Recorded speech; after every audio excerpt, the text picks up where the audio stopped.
Boker Tov, Vorach. Alors hier on a parlé des ventes aux enchères. On a dit que les responsables de communauté ils doivent être, comment on appelle ça, ils doivent faire attention pour le processus de ces ventes-là, comment ils doivent se passer.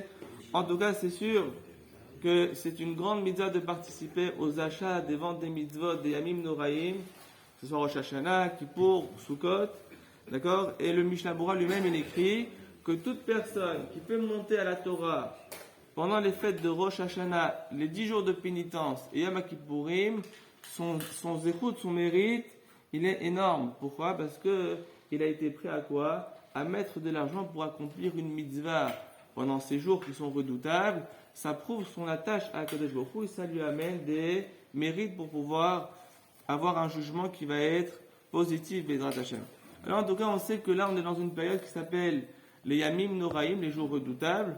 Depuis le mois d'Elul, on fait les Selichot. La question, c'est pourquoi on ne fait pas les Selichot durant toute l'année?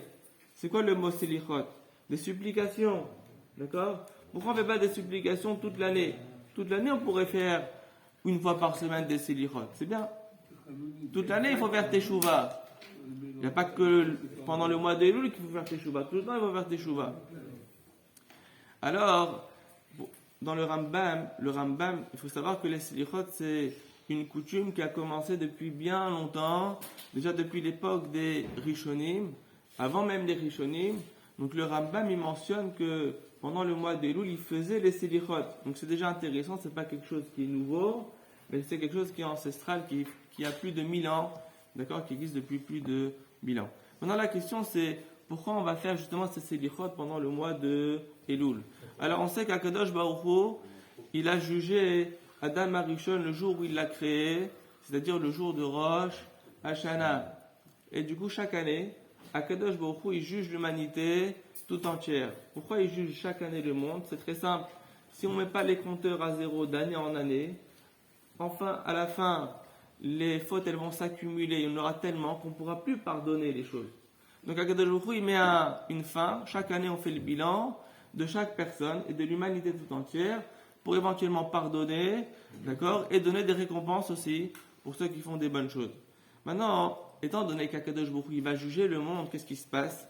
La Midat Adin, c'est-à-dire le trait de rigueur et qui a en Akadosh Baruch Hu, il se réveille pour juger le monde, d'accord, pour essayer que le monde il se redresse, qu'il se rapproche de lui, qu'il se comporte bien. Et du coup, la Midat Arachamim, la Mida, le trait de caractère de la miséricorde, elle aussi elle vient, elle va commencer à jouer. Pourquoi? Elle va jouer mais pas avec n'importe qui. Elle va jouer principalement et exclusivement avec le peuple d'Israël. On sait que toute l'humanité elle est jugée à Rosh Hashanah, mais le peuple d'Israël il a ce qu'on appelle le jour de Yom Kippour, le jour que les non-juifs n'ont pas. C'est quoi ce jour de Yom Kippour? C'est un jour de pardon. Il n'y a pas de jour de pardon pour les non-juifs. Si tu as fait teshuva tout seul, inématov. Si tu n'as pas fait, le jour du jugement, tu reçois ce que tu dois recevoir. Akadosh Baruch Hu, il est clément avec le peuple d'Israël. Il leur laisse Yom Kippour, Sukkot, Hoshana Rabbah, jusqu'à ce qu'il va donner, d'accord, qu'on appelle ça, les missives. Donc Akadosh Baruch Hu, il est clément avec le peuple d'Israël. Pourquoi Hachem il est clément avec le peuple d'Israël? La réponse elle est simple. On sait qu'à l'intérieur de nous, qu'est-ce qui se passe? On a Chelek Eloah Mimaral. Akadosh Baruch Hu, il a insufflé au peuple d'Israël la Neshama. La Neshama, le non-juif n'a pas la Neshama. Il a le Nefesh chez le roi. Il n'a pas la Neshama. Étant donné qu'en l'âme du peuple, du Ham Israël, il y a une partie intégrante qui appartient à Akadosh Baruch Hu lui-même. Akadosh Baruch Hu, il ne peut pas se faire rigueur à lui totale. Il s'aime lui aussi à lui, comme c'est écrit Aïmoa Anochi Betzara, lorsque le peuple d'Israël souffre, Akadosh Baruch Hu aussi il souffre. Donc qu'est-ce qui se passe? Akadosh Baruch Hu, étant donné qu'il va maintenant juger le monde, il a comme conscience qu'il y a une partie de lui qui est dans chacun d'entre nous, et du coup il va éveiller sa miséricorde envers nous, quand ça, pendant ce mois de Elul, où c'est écrit Amelech Basadeh, le roi il est dans le champ, il est en proximité avec nous, pour justement accepter notre Teshuvah. C'est la raison pour laquelle on fait les Selichot. Maintenant, je vous pose une question. Les Selichot, on devrait pleurer pendant les Selichot. Pourquoi on chante? Pourquoi on chante pendant les Selichot? Alors c'est écrit que lorsque les Béné Israël ils amènent des korbanot, une personne elle a transgressé Shabbat par inadvertance. Elle amène une vache pour se faire pardonner.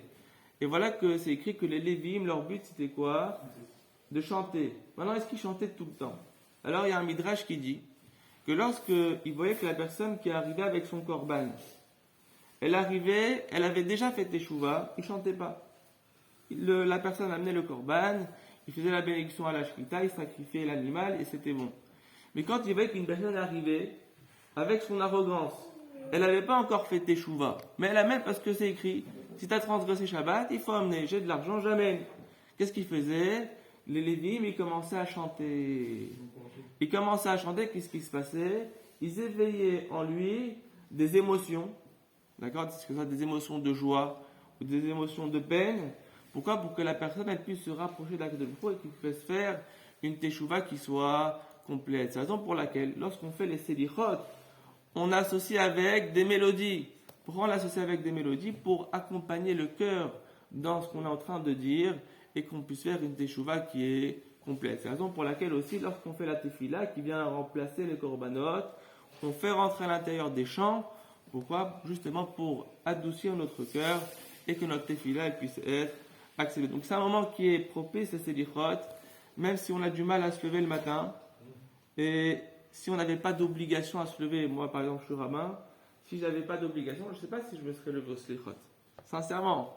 Mais en tout cas quand on est debout et on fait les selichot et on chante Ben Adam Alecha Nirdam, et ben même si on ne se serait pas levé, maintenant qu'on le fait et qu'on le chante, et ben ça a une influence sur nous positive et qu'on puisse tous mériter Shana Tova, on va Chazak ou Baruch.